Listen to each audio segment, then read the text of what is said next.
Our top story on this Thursday morning, the report out now under access to information, the report into former Governor General Julie Payette's conduct at Rideau Hall, detailing her behavior, the work environment in Rideau Hall, staffers coming forward, nearly 100 people, all told, with allegations of bullying, verbal abuse, and more.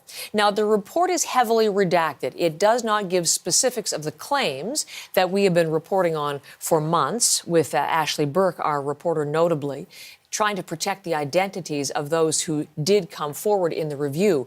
But the sheer number of complaints laid bare now, dozens of people describing a hostile or negative workplace, some calling it a culture of fear. And the report calls for quick action to fix the damage that has been done.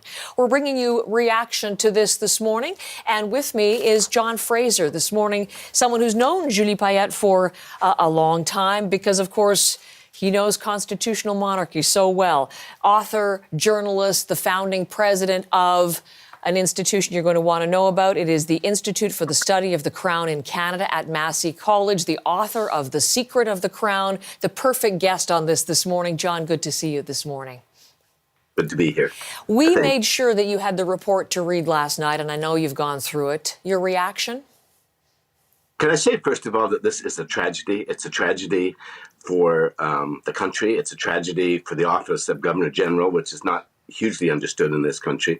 And it's also a tragedy for Julie Payette, who, despite these horrible things that are said about her, which apparently are true, I accept are true, and I feel really sorry for all the people that have suffered under her anger issues. She also is, there's a human being there who is, whose reputation is in tatters. So. Yes. I'll pause for a moment just to think of her a bit, too. Yes, of course. But the nearly 100 people who came forward to speak to this independent committee and relayed with striking similarity what sounds just like a horrific place to be working. I mean, the words, screaming, demeaning comments, public humiliation, reign of terror, walking on eggshells, on it goes, John. As you look through, I mean, I don't know if it's to you, but the scope of all of this, how extensive and pervasive it was. Yeah, and another problem, a serious problem, is how Julie got to that job, because there were lots of people who could have discussed anger issues before she got the job that might have been a tip-off that maybe this wasn't the right place for her. Well, what went so wrong? It's the way it was chosen. I mean, here's an issue. On paper, she seemed ideal, and because she was a star, she was an astronaut, and she's charming when you meet her. But if they checked the places where she'd worked before, if they checked the college that she'd been at and that I used to run, people would have said there's some anger issue problems here. And that would have come out if the Prime Minister's office had employed the same system that Stephen Harper had instituted to locate a short list of candidates for any vice-regal position in the country, whether it was the Governor General or the Lieutenant Governor. And there were 5 people set about talking to all sorts of people about who would make a good Governor General or a Lieutenant Governor. I was on such a committee for choosing the Lieutenant Governor of Ontario. David Johnson, Madame Payette's predecessor, was chosen by this system.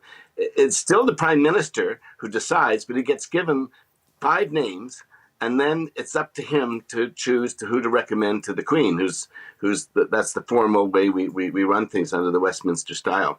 So that system is good, but the PMO under Justin Trudeau rejected it, although they liked the system well enough to use it to get senators for the New Style Senate.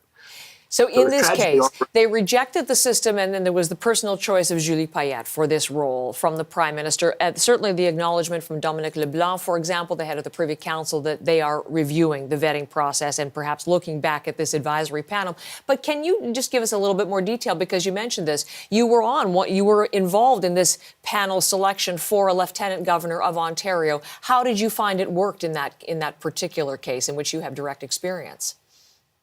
Well, I thought it was brilliant. I guess I would say that. But what it meant was I was one of 5 people involved in going around soliciting people's views. So I used it as a teaching moment. I went to schools, service clubs. I told them what the office of Lieutenant Governor was like. I asked people who they would like. I remember one at a grade school.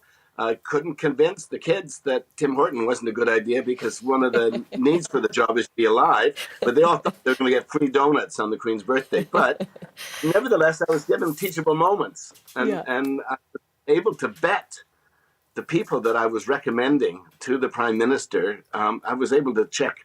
This is. We all know how to work the internet. It's not difficult to find out things these days. Good or bad.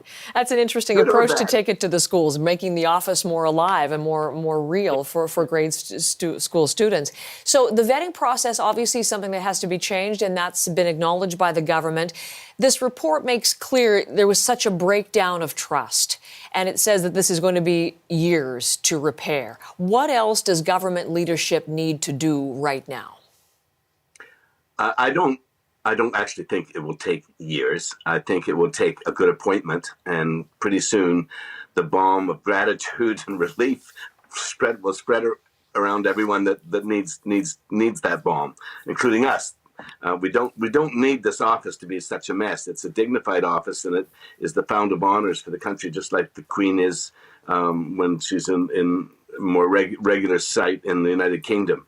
The Governor General stands in for our sovereign here and for the idea of the crown in our kind of system. And all it needs is a good appointment. Truly, a good person can turn this thing around very quickly. In this particular case, you'll be well aware of the history, the first Canadian Governor General to leave amid allegations of misconduct.